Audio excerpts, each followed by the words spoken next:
Hi everyone. Today we'll be discussing the last part of this topic which is going on, that is the metallic bonding, right? So in metallic bonding we have to discuss three main subparts of this. So we have discussed three theories. So first was the free electron theory, second was the valence bond theory, and today we'll be discussing the band theory. Okay, so before knowing or before discussing the band theory, let us first revise whatever we have discussed in the previous lecture. So previous lecture में हमने देखा था what is valence bond theory, है ना. So we all know that valence bond theory जो है ये usually covalent bonding जो है वो explain करने के लिए हम use करते हैं. So if we are using valence bond theory in to explain the metallic bonding, इसका मतलब हम कहीं ना कहीं metallic bond को covalent bond की तरह treat कर रहे हैं, राइट. लेकिन क्योंकि मेटालिक लैटिस में या फिर मेटालिक क्रिस्टल लैटिस में सारे ही एटम्स जो हैं वो एक ही एलिमेंट के होते हैं, इसीलिए वहाँ पे इक्वल शेयरिंग ऑफ इलेक्ट्रॉन्स से बॉन्ड बनाना बहुत ही मुश्किल हो जाता है, राइट. इसीलिए हमने देखा था valence bond theory was explained with the help of the resonating structures, है ना.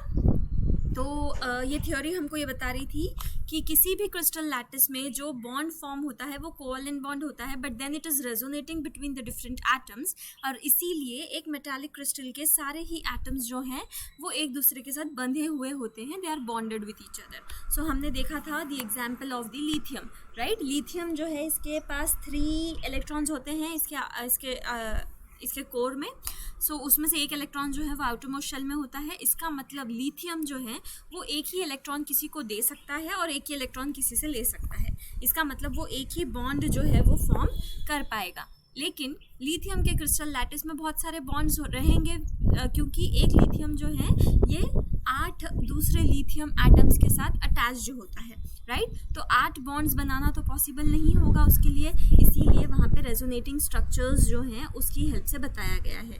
और जो मोस्ट स्टेबल स्ट्रक्चर रहेगा that will be represented by the resonance hybrid, right? So this is all we have discussed in the previous lecture. So today we'll move forward with the next and the last theory to explain the metallic bonding, that is the band theory. Band theory को ही molecular orbital theory भी कहा जाता है, right? So now the first question comes, what do you mean by the molecular orbitals, है ना. So as the name indicates we have molecular orbital theory. So यहाँ पे we have this molecular orbital related to it. Now we know that in the metallic crystal बहुत सारे atoms जो हैं वो एक दूसरे के पास होते हैं, राइट. एंड क्योंकि उनका क्लोज पैक्ड स्ट्रक्चर है इसलिए वो ज़्यादा ही एक दूसरे के पास होते हैं. सो जब भी एक से ज़्यादा एटम होगा तो उसके एटॉमिक ऑर्बिटल्स भी होंगे, right. So you can see here we have an atomic orbital, here we have another atomic orbital. ये एक एटम का है, ये दूसरे एटम का है. सो मेरे पास 2 एटॉमिक ऑर्बिटल्स जो हैं वो यहाँ पे हैं, राइट. सो जब भी एटॉमिक ऑर्बिटल्स जो हैं वो एक दूसरे के साथ मिक्स होते हैं तब बनते हैं molecular orbitals. Okay, so what happens, molecular orbitals जो हैं this are formed by the mixing of the atomic orbitals. So band theory है या फिर मॉलिकुलर ऑर्बिटल थ्योरी जो है this is mainly based on the concept of the formation of molecular orbital from the atomic orbitals, right. Now since the metallic atoms where metallic atoms जो हैं ये एक दूसरे से बहुत ही क्लोजली अटैच होते हैं, जैसे मैंने अभी आपसे कहा, इसीलिए एटॉमिक ऑर्बिटल्स जो हैं वो एक दूसरे के साथ इजीली मिक्स हो सकते हैं and they will give us the molecular orbitals, right. So here you can see we have got the 2 molecular orbitals. जो नीचे वाला होता है उसको हम बोलते हैं सिग्मा और जो ऊपर वाला होता है उसको हम बोलते हैं sigma star. Okay, and this is the energy of this. So अब ये जो 2 इलेक्ट्रॉन्स हैं in atomic orbitals they usually come to the lower level. So दोनों भी वैलेंस इलेक्ट्रॉन्स जो हैं वो सिग्मा वाले मॉलिक्यूलर ऑर्बिटल में आ गए हैं. Okay, so now this is about when we have only 2 atoms, right? So in this way atomic orbitals they'll combine to give us the molecular orbital. Okay, now the question comes, what happens when there are n number of the atoms? जब बहुत सारे atoms होते हैं तब क्या होगा? तो तब कुछ पिक्चर जो है वो इस तरीके का होगा, राइट? तो हम बहुत सारे atoms की बात क्यों कर रहे हैं? क्योंकि हम मेटालिक क्रिस्टल की बात कर रहे हैं, और मेटालिक क्रिस्टल में बहुत सारे atoms रहेंगे, इसीलिए हम बहुत सारे atoms की बात कर रहे हैं. Okay, so this is the energy when you have a single atom. Okay, so it gets, उसका यूजुअली एटम मॉलिक्यूलर ऑर्बिटल नहीं बन सकता है. So usually when we have two atoms, so we will have two levels. Okay, so when we have 3, so we will have 3 atomic orbitals like this. When we have 4, so you can see as the number is increasing, the gap between these are decreasing, right? When you have 5, you have this, but when you have 30, you can see you have 30 molecular orbitals and they are very closely spaced to each other. अगर यहाँ पे अगर मैं n molecular orbitals लूँ, तो you can see यहाँ पे मेरे को continuous lines मिलेंगी molecular orbitals की, बराबर? तो उसमें क्या हो जाएगा फिर? Then there will be very less separation energies. यहाँ पे देखिए आप, the separation energy is very less. यहाँ पे सेपरेशन एनर्जी इज हाई, यहाँ पे और भी ज़्यादा है, यहाँ पे और भी ज़्यादा है, और यहाँ पे जो है सेपरेशन एनर्जी सबसे ज़्यादा है, right? Now when these orbitals they are very closely spaced and they form a continuous we have a continuous array of the molecular orbitals, तब हम इसको बोलते हैं band. क्या बोलते हैं? We called it as the band. So what is a band? When the orbitals are closely spaced, they form a continuum which is called as a band. तो ये क्या है? ये जो है this is a band. Okay, अब ये band है ना? अब ये वाले जो एटॉमिक ऑर्बिटल्स हैं, इनमें जो भी इलेक्ट्रॉन्स रहेंगे वो यहीं पे प्रेजेंट रहेंगे, बराबर? सो ये जो बैंड है ये उसकी बैंड विड्थ हुई, राइट? सो नीचे वाले जो है वो हमेशा बॉन्डिंग मॉलिक्यूलर ऑर्बिटल्स रहेंगे, सिग्मा वाले, और ऊपर वाले जो है वो एंटी बॉन्डिंग रहेंगे, जिसको हम बोलते हैं स्टार से रिप्रेजेंट करते हैं, राइट? सो नीचे वाले आर बॉन्डिंग एंड ऊपर वाले are the anti bonding molecular orbitals. Okay, now ये सब एटम्स में जितने भी इलेक्ट्रॉन्स रहेंगे, they will be usually coming to the bonding molecular orbitals. So usually bonding molecular orbitals जो हैं ये फिल्ड रहते हैं, और ऊपर वाले एंटी बॉन्डिंग जो है ये यूजुअली एम्प्टी रहते हैं, ठीक है? सो दीज ऑर्बिटल्स जो हैं नीचे वाले, that is the bonding molecular orbitals, they are available for the valence shell electrons. किसके लिए अवेलेबल हैं ये अवेलेबल है वैलेंस शेल इलेक्ट्रॉन्स की वजह से.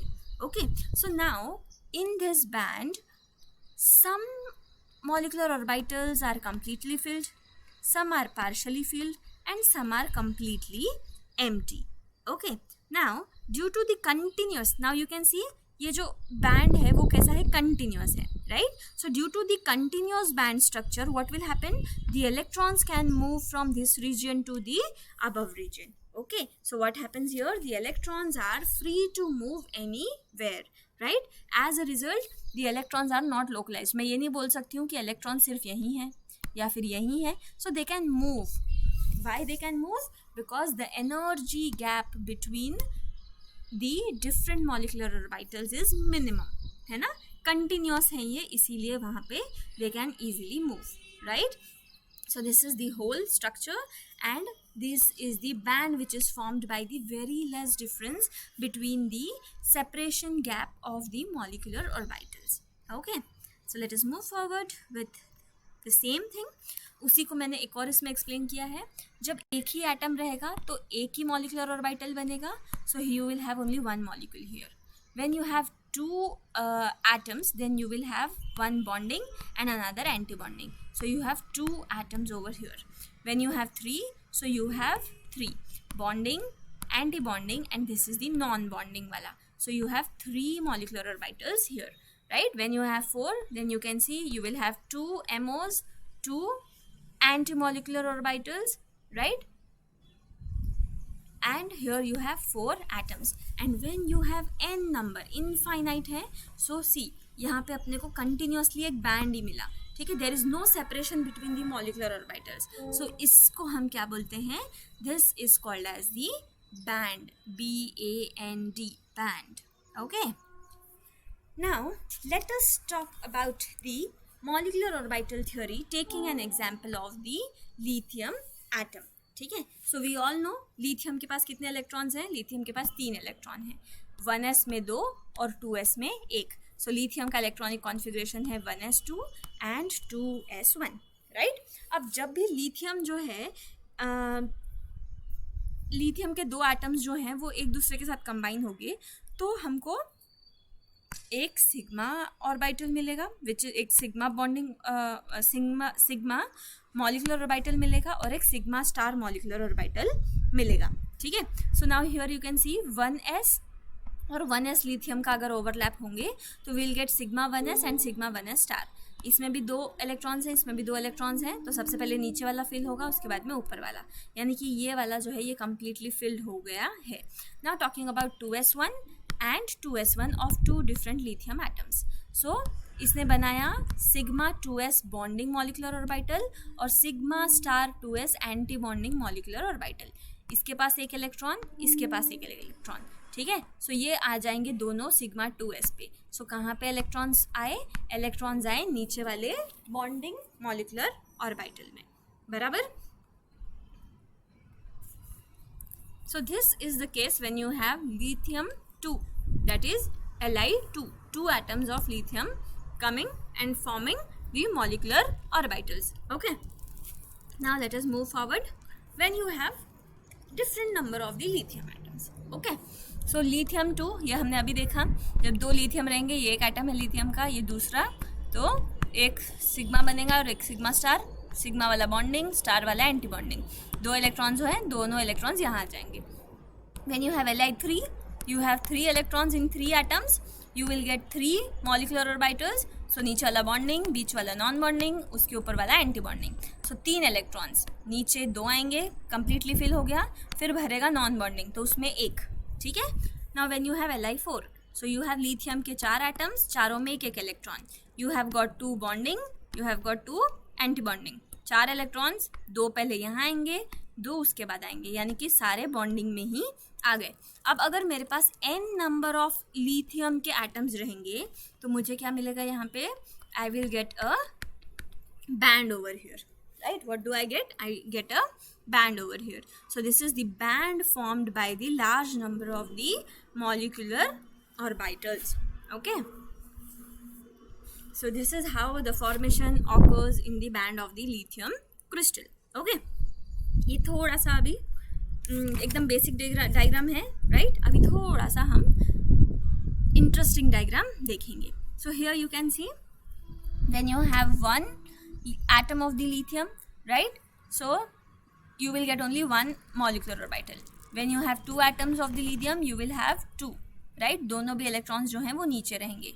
When you have Li4, you will have 1, 2, 3 and 4, चारों एटम्स, चारों इलेक्ट्रॉन्स जो हैं वो यहाँ रहेंगे, ठीक है, 2 यहाँ, 2 यहाँ। And when you have L lithium infinite, you will get a band like this, ठीक है। तो ये आ जाएंगे तुम्हारे बॉन्डिंग मॉलिक्यूलर ऑर्बिटल्स एंड यहाँ पे आ जाएंगे anti bonding molecular orbitals. So usually bonding जो है वो फिल्ड होते हैं, इसलिए इसको फिल्ड एमोज कहा है और इनको एम्प्टी एमोज कहा है, ठीक है। वही हम यहाँ पे भी देख सकते हैं, जब एक लिथियम एटम है तो एक ही इलेक्ट्रॉन, 2 है तो we have got 2 molecular orbitals, दोनों के बीच में एनर्जी गैप है और दोनों इलेक्ट्रॉन्स नीचे हैं। When we have lithium 3, so we have 1, 2, 3, bonding में 2 इलेक्ट्रॉन्स, नॉन बॉन्डिंग में 1। When we have Li4, we have got 2 electrons in the bonding, another 2 also in bonding, and the non-bonding are empty. When we have lithium के n atoms, we will get a band. आधा band मिलेगा occupied molecular orbitals का, जिसको हम बोलते हैं valence bond, और दूसरा ऊपर वाला अपने को मिलेगा एम्प्टी ऑर्बिटल्स का, जिसको हम कहते हैं conduction band. So now here you can see the band is been divided into the 2 parts, that is the valence band and the conduction band. Clear? Okay, so now let us move forward with the next part. So here we'll be discussing the conductors, insulators and the semiconductors based upon the band theory or the band structure. ठीक है? So now here I have a band. ठीक है, कौन सा band है ये? This is an energy band. Okay, so you all know conductors. ठीक है, हमने देखा था metallic properties conductors which can conduct heat और electricity from one point to the another, उसको हम कह रहे थे conductors. Okay, so now let us see in conductors what happens. ये जो बैंड बना है मॉलिक्यूलर ऑर्बिटल्स की वजह से, यहाँ पे दो सेक्शंस हैं. एक वैलेंस बैंड जिसके अंदर इलेक्ट्रॉन्स फील्ड रहेंगे और एक कंडक्शन बैंड जो रहेगा एम्प्टी. ठीक है, so in case of the conductors what happens, the conduction band and the valence band they are overlapping. You can see this region, they are overlapping. ये वाला region जो है, this is overlapping region. Now since valence band is overlapping with the conduction band, the electrons can move easily from valence band to the conduction band. है ना, क्योंकि ये दोनों bands एक दूसरे के साथ ओवरलैप हो रहे हैं, इसीलिए इलेक्ट्रॉन्स वैलेंस बैंड से इजीली कंडक्शन बैंड तक जा सकते हैं. अब क्योंकि वो यहाँ से वहाँ तक जा सकते हैं, इसीलिए वो एक चीज़ को दूसरी जगह पे ट्रांसफ़र भी कर सकते हैं, इसीलिए उनको कहा जाता है कंडक्टर्स. समझ में आया? So let us define. In certain substances the valence band is partially filled और conduction band overlaps on the valence band. ठीक है, वैलेंस बैंड जो है ये या तो पार्शियली फील्ड रहेगा, कंप्लीटली भी रह सकता है, और क्या होगा यहाँ पे कंडक्शन बैंड और वैलेंस बैंड के बीच में रहेगी overlapping. So what happens in these substances, the electrons can move from one place to another. यहाँ से यहाँ तक easily जा सकते हैं, इसलिए उनको कहते हैं conductors. Okay. Now let us talk about the next one. That is the semiconductors. Semi मतलब कभी कभी, आधा. Semi is half. ठीक है, यानी कि कभी कभी वो कंडक्टर्स हैं, कभी कभी नहीं है, ऐसा कुछ कुछ होगा. ठीक है, तो देखते हैं. Now this is again a band. So here you can see this is a valence band and this is a conduction band. ठीक है, पिछली वाली इमेज में हमने देखा था कि there is overlapping. ये वाला पार्ट जो है वो क्या हो रहा है, ओवरलैप हो रहा है. But here you can see there is no overlapping. Whereas you can see here there is an energy gap. But आप देख सकते हैं कि एनर्जी गैप बहुत ज़्यादा नहीं दिख रहा है, थोड़ा सा ही दिख रहा है. ठीक है, so what happens in certain substances, this valence band is completely filled. Valence band जो है उसमें इलेक्ट्रॉन्स भरपूर हैं और कंडक्शन बैंड जो है वो हमेशा की तरह एम्प्टी रहेगा. ठीक है, लेकिन यहाँ पे जो एनर्जी गैप है वो कैसा रहेगा, the energy gap is very small. अब क्योंकि यहाँ पे एनर्जी गैप स्मॉल है लेकिन एनर्जी गैप तो है ना, तो इलेक्ट्रॉन्स जो हैं वो इजीली यहाँ पे जा सकते हैं क्या, जैसे कंडक्टर्स में जा रहे थे? नहीं. यहाँ पे इलेक्ट्रॉन्स को अगर कंडक्शन बैंड में जाना है तो उनको एक्साइट होना पड़ेगा, ये वाला गैप पार करना पड़ेगा, तभी वो कंडक्शन बैंड में जा सकते हैं. Right, so what happens whenever the electrons gets excited, तो एक्साइट कहाँ से होंगे, वैलेंस बैंड से एक्साइट होंगे कंडक्शन बैंड में. ठीक है, तो एक्साइटमेंट कब होगी, जब हम उसको हीट करेंगे या फिर एनर्जी देंगे. Right, so whenever the heat energy or another some kind of energy is given to the electrons, the electrons in the valence band they'll get excited to the conduction band. ठीक है, तो ऐसे substances जो हैं इनको हम बोलते हैं सेमीकंडक्टर्स. क्यों? क्योंकि नॉर्मल टेम्परेचर पे ये कंडक्शन नहीं दिखा रहे थे. राइट, अब कंडक्शन नहीं दिखा रहे थे इसका मतलब दे आर इंसुलेटर्स. राइट, और जब हम उनको हीट कर रहे हैं तब they are showing the conduction. इसका मतलब है कि जब आप उसको हीट करोगे तब वो कंडक्टर्स की तरह बिहेव करेंगे, इसीलिए they are called as the semi conductors. Okay, so here you can see in certain substances the valence band is completely filled and the conduction band is empty, right? But the energy gap is very small, hence the electron can be excited from valence band to the conduction band. But कैसे होगा ये? This can be happened by heating. Such substances are insulators at room temperature. Room temperature पे कुछ conduction नहीं दिखा रहा, इसीलिए they are called as insulators at room temperature. But जैसे ही आप उनको हीट करो they will become good conductors, है ना, इसीलिए इनको बोलते हैं हम सेमी कंडक्टर्स. मतलब वो इंसुलेटर्स की तरह भी बिहेव करेंगे और कंडक्टर्स की तरह भी बिहेव करेंगे. Okay, so let us move to the last part, that is nothing but the insulators. Now again here we have a band. Okay, so we have a valence band which is completely filled, we have a conduction band which is completely empty, but here you can see the energy gap is very high. इतना high है कि आप heat करो कुछ भी करो the gap cannot be overcome, है ना, यहाँ के इलेक्ट्रॉन्स कितना भी एक्साइट हो जाएं फिर भी यहाँ तक नहीं पहुँच पाएंगे। अब क्योंकि इलेक्ट्रॉन्स ऊपर नहीं पहुँच पा रहे हैं इसीलिए कंडक्शन भी नहीं हो रहा है, इसीलिए इनको हम कहते हैं insulators. So let us see, in some substances the valence band is completely filled and the energy difference between valence band and the conduction band is very high, है ना, बहुत ही ज़्यादा उनका एनर्जी गैप है। Hence, electrons cannot move from one place to the another, and hence the substances are called as the insulators. Okay, so now let us have a comparative view of the conductors, insulators, and the semiconductors. So here you can see this is a band, this is the bonding, this is anti-bonding, matlab this is valence and this is conduction. So they are very close to each other, there is no gap between them, matlab these are the conductors, right? Here you can see the conduction band and the valence band, there is a band gap which is high as compared to this, इसका मतलब ये insulators हैं।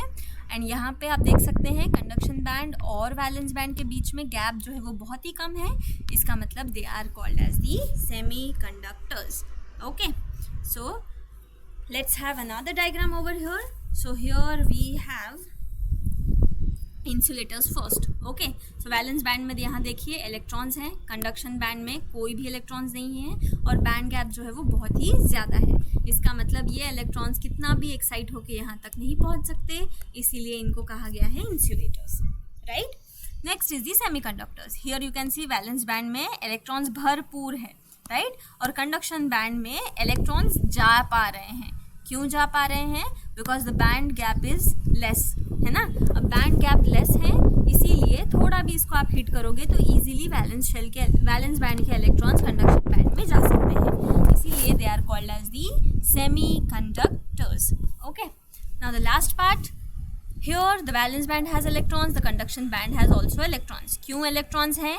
क्योंकि there is no energy gap, there is free flow of electrons from valence band to the conduction band, therefore they are called as the conductors. So in this way we can understand insulators, semiconductors and conductors on the basis of the molecular orbital theory or band theory, right? So here we finish the metallic bonding. In the next lecture we'll be mostly starting with the acids and bases. So this is all about today's lecture. Thank you for listening. Bye bye.